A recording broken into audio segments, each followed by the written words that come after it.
The end of the year is here, which means we are getting to the point where the Open is just around the corner. That means in our online training program, TTT Compete, we are moving into the Open prep cycle. In this video, our coaches are going to break down the details of all of the programs and all of the divisions so you know what's coming. If you're interested in joining, head over to trainingthinktank.com, click on online programs. All the information is there. We hope to see you in the program. And now you can enjoy my great coaches talking in detail. Check out our online training programs. If you're a competitor in CrossFit, check out TTT Compete. For those of you that want to look good and feel good, check out TTT Fitness. Head to trainingthinktank.com for more info. That's a very interesting That's a coffee? That looks like a chocolate milk with caffeine. This is the nice brand cold brew, and it tastes horrible. That's a Yoo-hoo for adults. Yeah, that's what it looks like, but it's straight coffee. And Mike, this has 160 milligrams of caffeine per serving.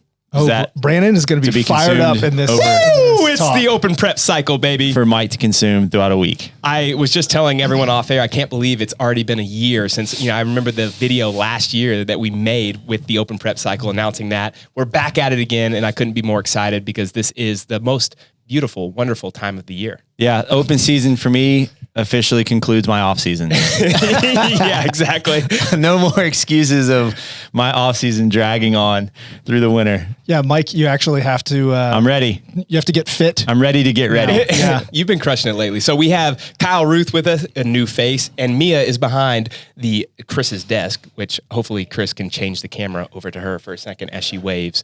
Kyle's going to join us, and he is doing most of the CrossFit programming for all of the paths. We'll talk about how we kind of separate some of the programming, but I wanted Kyle to start off first with talking about what the plan is for our Open prep cycle and what that will look like throughout the 7 weeks. Yeah, so there's a big contrast between the cycles that we've done up to this point and what this one's going to look like. So, up to this point, we've been doing what we've been calling like sort of a limiter block, right? Yeah. Where, we're stacking things like pressing plus pressing or grip plus grip.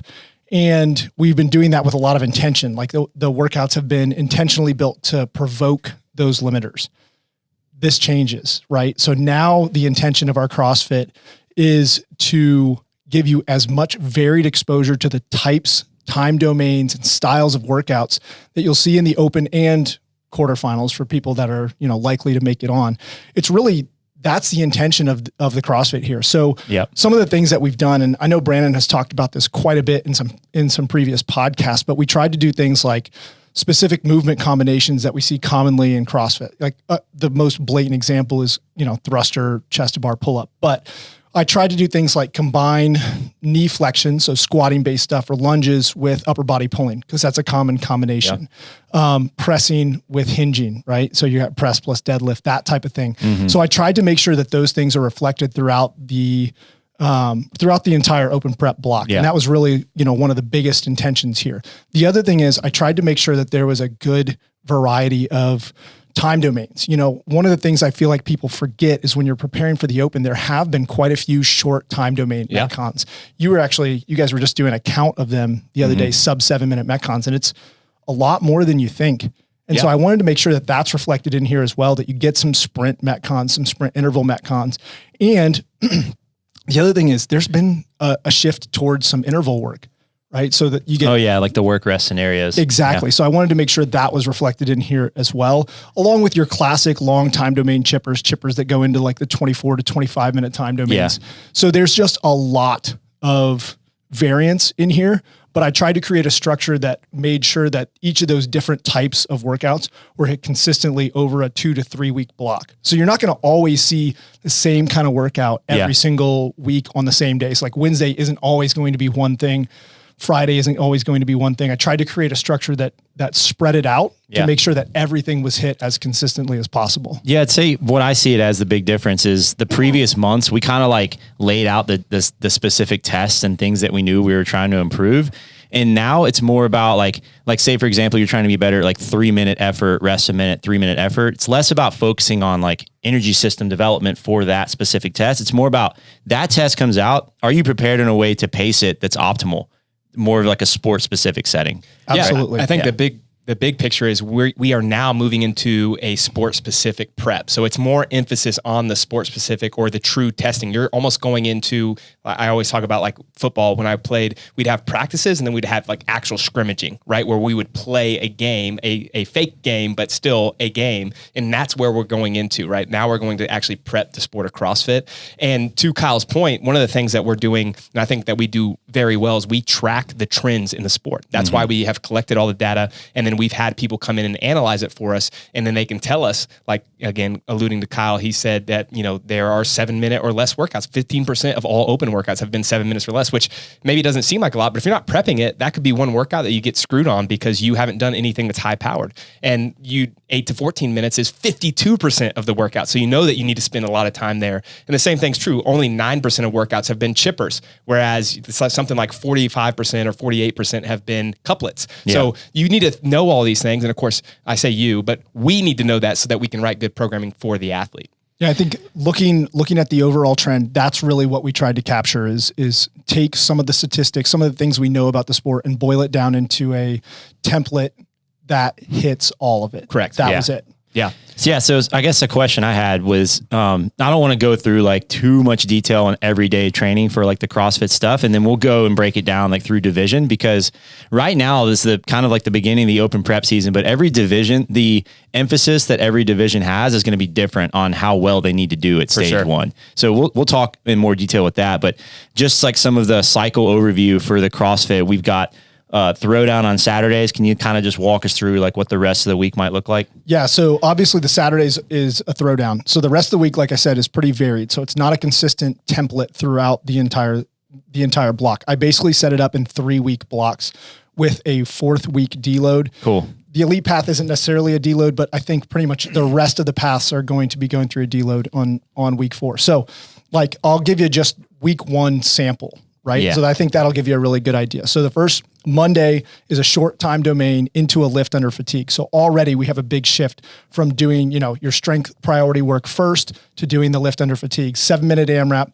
of 12 bar facing burpees, 25-foot barbell front rack walking lunge. I've got the RX for elite here, or the prescription for elite at 55, 115. And we drop some of those loads just a little bit for each of the divisions. 9 bar muscle ups, 25-foot barbell front rack walking lunge. As soon as you're done, you have 7 minutes to build to a clean and jerk at 80 to 85% of your 1RM. So you can see right away, we've got that upper body pulling combined with knee flexion right into a lift under fatigue. Big deviation from what we've been doing up to this point. Right. Good CrossFit prep. Tuesday is more skill based, right? So the Tuesday piece is very much addressing some of the sport specific skills, GHDs, handstand walking, variations of box step overs, things like that. And then for, the various divisions, then it's very specific skill work for those divisions. The elite, for example, is doing handstand ramp, heavy rope, drag rope work. Whereas maybe Masters is doing some handstand push-up development, because now we see that come out and you have to be good enough at them to get, let's say, top 10 if you want to make the games. That's going to be tough for some people. Right. So it's just a lot of variation in the skill work and the skill selection for each of the different groups. And then Wednesday, we've got a Metcon Master. You're doing a 12-minute AMRAP, rest 6 minutes into an 8-minute AMRAP, rest 4 minutes into a 5-minute AMRAP. So again, something that's a little bit different, pretty challenging. Friday, we've got our big 20-minute chipper. This is a really tough overall chipper, but touches on a lot of, again, movements and types of time domains that you're going to see in the open. And then you have, obviously on Saturday, you've got your throwdown. So that gives you a pretty good overview of like the first week. Yeah, I love it. That's awesome. So in terms of the strength progressions this cycle, again, mentioning, going back to what I mentioned about how each division is going to have different points of when they would want to peak through this season. Some of the basic strength progressions are going to start week 1, and then these are going to run through stage 2 for just about everyone. We know that if you're an intermediate level athlete and you're trying to break into that stage 2 level, you're actually going to peak these strength progressions at the conclusion of the open, or right at the beginning of the open, around the center of that time. If you're a stage 2 athlete and you're someone who knows you're going to make it there and you're trying to improve and move beyond that, then your progressions are going to continue to peak until after the open and then going into the first week of the stage 2 qualifier. Same thing with elite. We're running those progressions through the stage 2 qualifier. And then a lot of elites can almost not assume, but they don't have to put a ton of their training bank on, being at their absolute best in stage 2. They need to do very well to move on. So they will actually end their strength cycle there as well, but then also restart a new one. So that's just kind of like a general overview of what the season looks like. And then, or for the strength progressions, and then masters as well. Their stage 2 is actually 4 weeks after the individuals do their stage 2. So they'll have a bit of a strength progression after that point. Yeah. And real quick, I think this is the most important time of the year to have someone guiding your training. So that's why I get excited too, because we are basically looking at the entire season schedule, and then we're going to write programming for you as the athlete that fits the needs that you have. So basically you have to just make sure that you're in the right path. If it is, I am barely in top 10%, or I'm trying to get in top 10%, you should follow the intermediate path, because you will peak for the open. If you're following the RX path, that for most people means that we are peaking you for quarterfinals. Yep. If you're a higher level RX, or you think you can make semifinals, or you're going to make semifinals, most likely you're going to be in the elite path, because then we will peak you for semifinals. And then obviously all our games athletes, we're not even thinking about peaking them until they get through or close to the games. Now for masters, the same thing is true. And we're going to do the same thing as we did last year for both the strength and the CrossFit progressions. We will basically separate the paths once we get to the age group online qualifier. Those that make it will have their training option. Mm-hmm. Those that do not make it will still have training that's in WADUP. So just so you know that you'll still have access to all of that. And then those that move on to semifinals, same thing. We'll basically split into another group there. And then those that make the games will have a games path. But the reason I bring all of that up is I think it's really nice when you can lean on someone else, have a coach. That's essentially what we're doing. And we're individualizing it as best we can in a group setting, so that each of the paths has basically they're peaking at the right time. Takes out a lot of the guesswork that people struggle with when they're trying to decide how to train, what to train. Yeah. I think that's a big one, is like, you've got to come into this, and we do a really good job of trying to help you know where you're at to be in this program, and to know what path to follow, so that you can be on the right timeline. For sure. Right? What you don't want to do is like be peaking for stage 2 when you actually need to develop the talent to make it past stage 1. Right. So forth. So yeah. So, I mean, going into some of the detail with the strength progressions, we're going to go back to a bit of a linear structure again, where we have the similar lift progressions on the same day per week. So Mondays, it's going to be a focus on actually clean and jerk complexes. So that was one that was tested in stage 1 last year. 21.4. Yeah, a clean and jerk complex. So I want to actually run some progressions on that. Then we'll have some overhead squat variations for a couple of weeks. So we'll have 1 week could be overhead squats from the ground, building to a heavy 10. The next week could be doing it from a rack, just getting various touches on developing strength in the overhead squat, and then knee and hip accessory work. Tuesdays, pulling work, strict muscle up, legless rope climb development for the higher level athletes. And then we'll have progressions for those that don't have those movements yet, but still just more strict upper body absolute strength development. And then pressing, deficit handstand push up, and handstand position development, along with some shoulder accessory work. Wednesdays are going to be power snatch and power clean and jerk endurance work with touch and go barbell cycling, followed up with heavy front squats, some auto-regulated style progressions, and then strongman support work for stage 2 athletes and beyond, just to make sure that they are maintaining touches on those types of odd object implements. Real quick, Mike, can you just give me an overview of what you mean by the auto-regulated squat progression? So we give you a percentage, and then it's based on you hitting an X amount of reps for field for the day. So if I give you 80%, I want you to do as many as you can, stopping 1 or 2 reps before failure, or I give you some kind of direction on a limitation that you should hit for the day. That way, everyone's working at the same intensity with the percentage for the day. Not only that, I think it's important that people are learning what an AMRAP -1 or an AMRAP -2 feels like, because you actually need to use that to guide your pacing in the middle of workouts. Yeah. So it has good carryover to that as well. When I get to Friday, I'll explain why I'm doing auto-regulated on Wednesday. But so Friday, we're going to have very linear percentage-based back squat, deadlift, and pressing progressions. So Monday, we've got heavy overhead squats. Wednesday, we've got auto-regulated front squat work. And then Friday, we've got percentage-driven back squat progression. So we've got 3 different style of squats that we're doing that allow you to make progressions in all 3 of them. And we put things in place to make sure you're not getting too beat up from it, versus it being like all 3 lifts, all 3 squats, 3 days a week at, 80% plus or 90, getting in 90% range. That's just really tough on the body. And then Friday, a lot of core work, L-sit work, GHD, planks, carries, that type of stuff, just to make sure the midline is getting really strong, creating a lot of trunk stiffness. And it's just good for balance throughout the system or throughout the entire week. We've got lower body accessory work. We've got shoulder accessory work. We've got strongman work. We've got core work. So making sure the body is functioning and staying balanced. Saturday, throwdown is the start for most people in their path. So after that, we've got some percentage work for snatch and clean and jerk, just making sure that we're still moving with speed. So I think it's important to have one day a week where the percentages are pulled back a little bit and we're still maintaining touches on barbell cycling, not necessarily touch and go, but moving the bar with speed so that you can kind of round out the week. And not every session is about like really pushing like absolute strength efforts.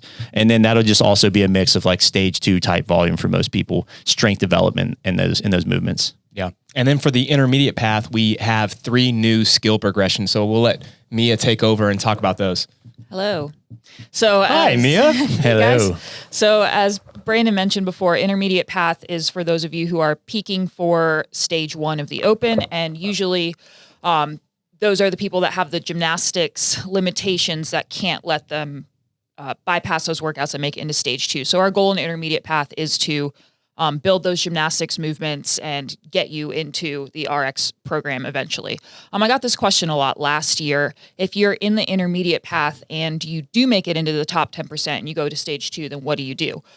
Stay in intermediate through stage 1 and then see you later, go to RX. You're with us now. Yeah, congratulations. You'll be guided through stage 2. And then after stage 2 is over, you're just gonna have to do some reflection and think, am I ready for the RX path the whole year round, or do I still have gymnastics limitations that I need to work on? If that's the case, come on back after stage 2. We actually have a lot of people that have like 9 out of the 10 skills that would be considered an RX level, but they'll follow one of the intermediate progressions. Right. Let's say it's like pistols, for example, right? Like they can do muscle ups and handstand walk, but like their pistols are terrible.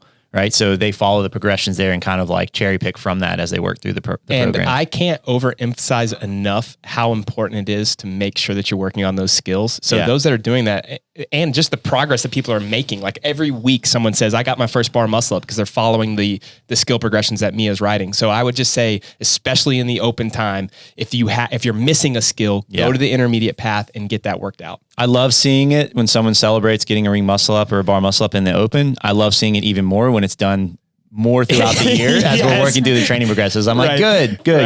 It's like we know they're coming. So make sure you're working on it. Why wait until the open to get your first one? Make it so that you're getting your first double in the open. Another thing, not to cut Mia off, sorry, but I think people get frustrated with like, I know I'm going to get top 10% or I just want to follow RX, but getting top 10% is still a huge accomplishment, and it's not easy to do. They're still averaging, like I have some of the numbers up here from the data that we've pulled. You have to complete 65 toes to bar in most workouts that are 10 minutes or less, which is, pretty dense still to be in the top 10,000 on average over the last 10 years, or 63 chest to bars, which is, that's quite a few chest to bars in a 10-minute window. So you need to have skills, but you also need to have some endurance in those skills, and that's what the intermediate path is giving you. Yep.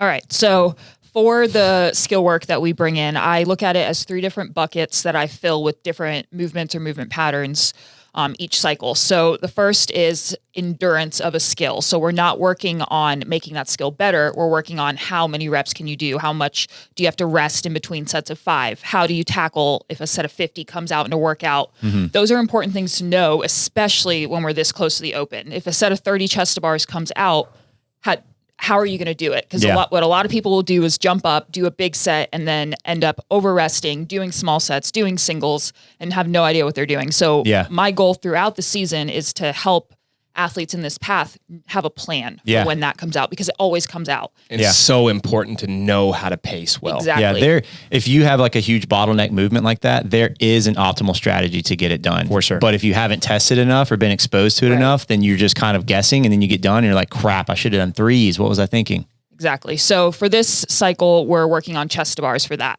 Last cycle we did toe spar. Cycle before we did kipping handstand push-ups, and people have had really good progress with not only understanding how to tackle those sets, but within those sessions, you're doing more volume training. So you're getting more volume tolerance in the movement.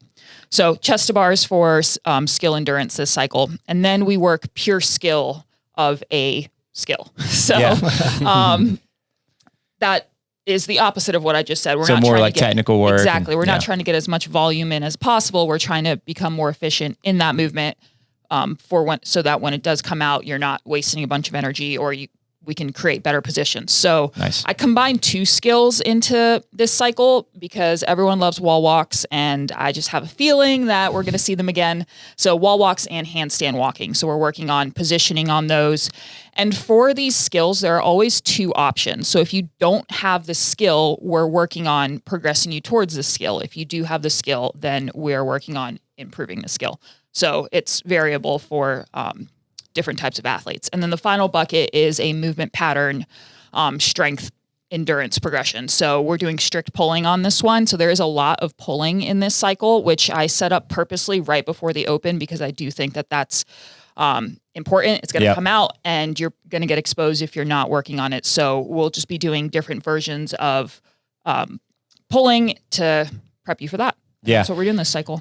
I wanted to just quickly mention too, I have taken some of these, just the pure skill progressions that Mia has written and given it to elite level athletes, because it's just the same thing as like anybody that's doing another high level sport. They're working on the basics all of the time. And I think that in CrossFit, we've kind of lost that art because we're always trying to go fast and go hard. Yeah. But in reality, it's like, let's find the most efficient pattern so that we can use less effort per rep. And I know that Kyle and I have talked about that before on a couple of podcasts, but that same thing is true for even the best in the sport. So that's something that, again, if you are struggling with, maybe it is one movement, my handstand push-ups, my handstand walking, chest to bars, whatever, go to the intermediate path and look at those so that you can improve. I think I'm going to be pulling, just hearing her talk about wall walks. I'm like, man, exactly. If they do come back, I'm terrible at that. Yeah. I mean, hard. The amount of training time we've spent on wall walks just isn't there yet relative to other movements. Like, you know, like I've definitely seen after a year of doing them, close to a year now, not even a year, I've gotten way better at them, but it's still a movement that I'm not 100% consistent with how I do it, right? Like I know how I do my toe to bar. I know how I do my ring muscle ups, and like I'm refining those skills and getting better at them, but there's no change in like my approach and how I do those movements versus the wall walks. Like every time now I'm like, do I like it this way? Do I like to put my hips back first? I'm still like learning that. I think everyone is. And that's exactly what we're doing in this cycle for the technical work of it. How many steps back do you take with your hands? What is your head doing? Where are you looking? What are your feet doing? And those are things that we've practiced over and over and over again with things like burpees and all the other skills that have been in the sport for 10 plus years, but you can make up a lot of ground on people. I feel like there's a lot of carryover too. Doing a lot of wall walk training made my handstand walks feel very strong. For just the amount of time and energy. It made my marriage better. You know, I'm a better father. I just love wall walk now. And then just one more note before we leave intermediate path. Just because these are the focuses doesn't mean that we're not also touching the other skills. I try to make sure that we're getting all the skills in at least every other week.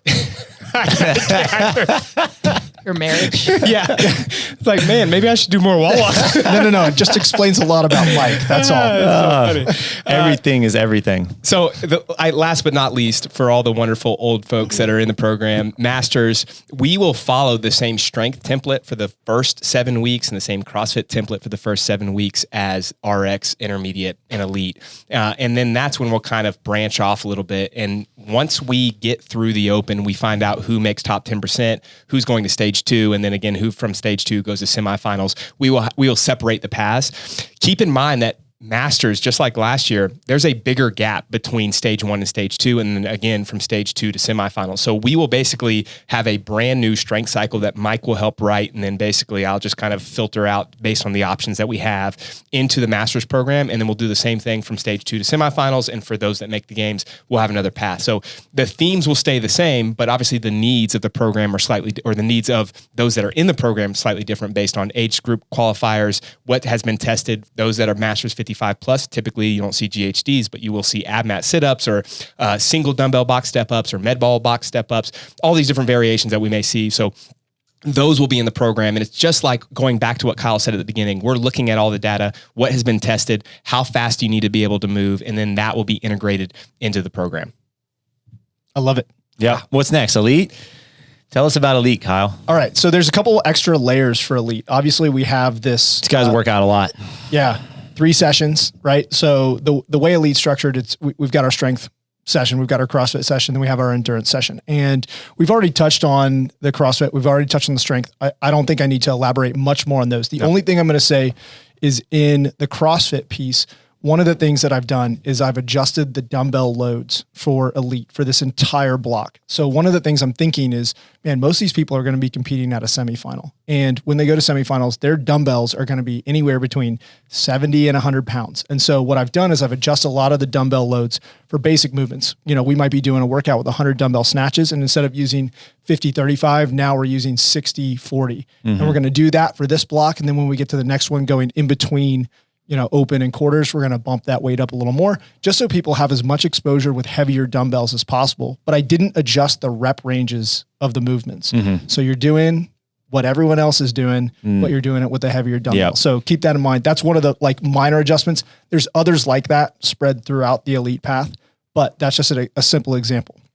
Then Things let's like Go ahead. also like other compensations, upgrades, whatever you want to call them, like drag ropes, 30-pound wall ball. You're going to see more of that there than you would like, you know, All the in uncommon RX. movements that have been tested, we'll continue to practice those. I've thrown in axles to replace barbells in places. Yeah. Things like that. You're holding a sandbag when you're doing step overs instead of holding, you know, a single dumbbell. Things like that are pervasive throughout the elite path. The other thing is we've got this endurance progression. So what I want to do is just want to walk through sort of some of the priorities of the elite endurance path. So if you look back at the last block, right? So what we did basically from October until the beginning of January, we had the primary thing in there was a 5K row progression, which I think we saw almost entirely PRs in that. You know, it was a six or 7 week progression, and people are PRing their 5K row. But when I was thinking about, you know, Brandon, you were talking about structuring your season. When I was thinking about how to structure the season, it made sense to me to progress to a 2K row leading into the open. And then for the next block after that, leading into quarters, we're going to progress to a 1K row progression. So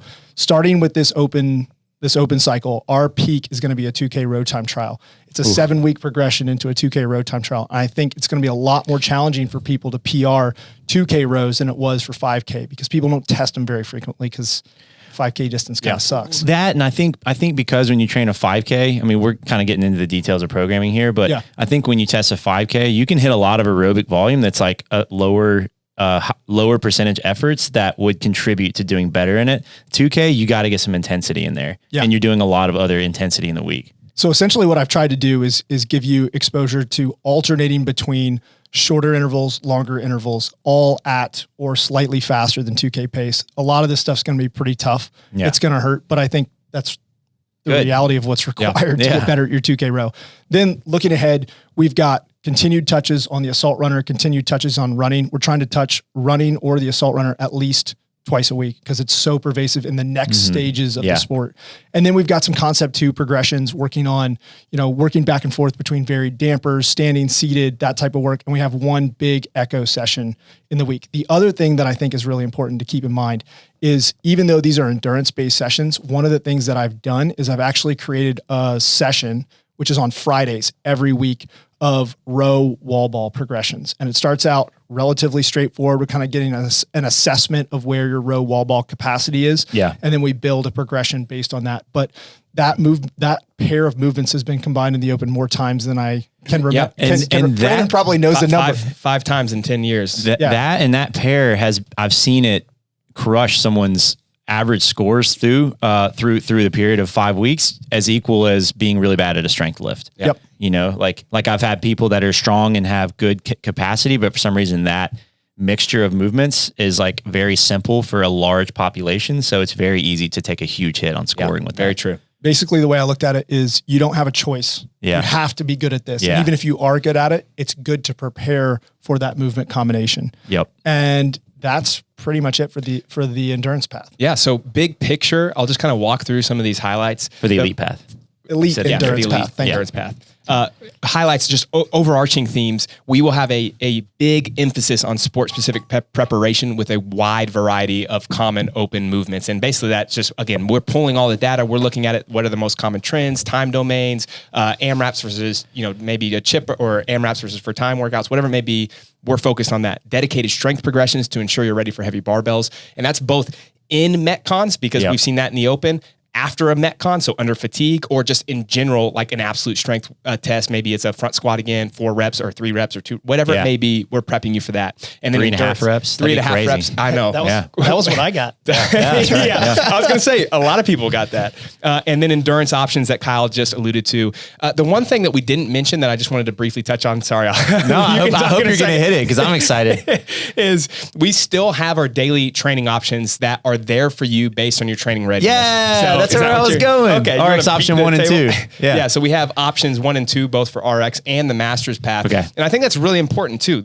I talk about this in our daily training videos every single week in the Master's path. But if you're not feeling great, or if you feel really great, your training is going to differ, right? And so we need to figure out what's the best option for you for that day. So having those opportunities to be able to adjust your training throughout the week will allow you to be able to have better progress in the program. Yeah, so just to explain that in a little more detail, like the RX is broken into 2 options. We did this last cycle and I saw great results from it, right? A lot of people were able to stay more consistent in their training. RX option 1 is a little more beefed up. It's higher percentage work with the strength development or the strength progressions and a little more volume overall. RX option 2, it's not necessarily like easier in terms of like the weights and things that you do, but it's just less volume and it allows someone to get a little bit more of like an intense session in a shorter time that can't necessarily hit a 90-minute to 2-hour session. They're able to do a little bit less, but keep the intensity high. It's also, to me, kind of a bridge between intermediate to the higher level RX, because if someone's an RX level athlete, that's a huge window. That could mean that they made stage 2, or that could mean that they are high end stage 2 trying to push into a semifinal. Those demands are very different. I have several athletes that some are semifinal hopefuls and some are like, I just want to do better in stage 2. So that's very different. Yeah. In Masters, it's slightly different. The way that I classify these is you have your intensity option. Typically that in reality is for the younger athletes, the 35 to 39, or maybe it's just into the 40s, where they can bring some speed to the workouts. They feel good. They don't have joint pain. And then the other option is our skill and volume building. So maybe the volume actually is very similar as far as overall reps, but it's instead of it being under fatigue, it's more kind of feel based, interval style, EMOMs to make sure that you're practicing the skills of the movement. So that's what those are for. And then obviously Mike and I are both talking about that in the daily training videos. Another option, an even further option, is we actually have the ability now to switch from compete to fitness. Right. So we've had a lot of requests where someone's like, hey, I'm moving and I need less training volume. I don't have access to CrossFit stuff right now. I'd like to do some bodybuilding or just some running. We have the ability to switch back and forth between the two. So if you're kind of going through, maybe you're dealing with an injury, we have the option now where you can switch back and forth in terms of the membership. Yeah, and we will have a separate video where we will talk about that. I know that we're going to make one of those this week. And then the last thing, just to kind of review what Mia talked about with intermediate, 3 different skill progressions: chest to bar endurance, wall walk and handstand walk skill, and then strict pulling strength. And am I correct on those, Mia? You are correct. Oh yeah. I'm doing the wall walk. What a summary. For sure. I'm joining wall walk for sure. I agree. I'm terrible at them. I think all of those would be great. Man, the winter is coming workout with the 5-minute wall walks was brutal. We also did the on-site camp test that had drag ropes and wall walks. Oh, well, yeah. I made the Shoulder big burner. mistake of doing my complex. The second attempt to the complex was only like a minute left. You did the same thing, exact thing. and I was wiped going into the wall walks. I said that in the I new was show video. wiped. You should have watched it. I mean, I didn't plan on doing another one. I did Rest. one and was like, great, I'm just going to stop. And then I was like, let me see if I can beat Kyle Ruth. That's exactly it. I was trying to beat Hamza and he was trying to beat me. So You guys just kept looking at each other. Yeah. It was Yeah, like that's it's right. like Kyle looking over at you after you yelled at him, the other Kyle. Mia's Oh, yeah. Kyle. When you yelled at him the other day. All right, sorry. I can stop bringing that up. Thanks, guys. I think that's it. All right. I'm excited for this cycle. I can't wait. let's go. See you guys.